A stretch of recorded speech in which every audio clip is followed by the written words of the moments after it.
Hello, Lord. Salamat sa Diyos. May biyaya na naman, Lord. Ngayon lang dumating.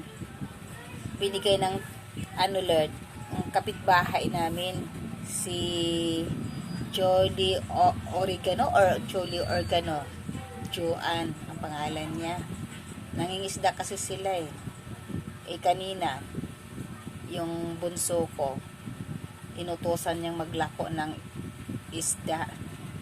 Siguro ito sobra, para sa sobrang dami, nagbigay sa amin ng itong isda ngayong hapon. Kaya hindi ko tinanggihan kasi para pang ulam bukas. Alam ko to lang to, Lord, gawin kong paksiw. At least makakain din ako ng isda. Kaya maraming salamat sa Diyos at sa nagbigay.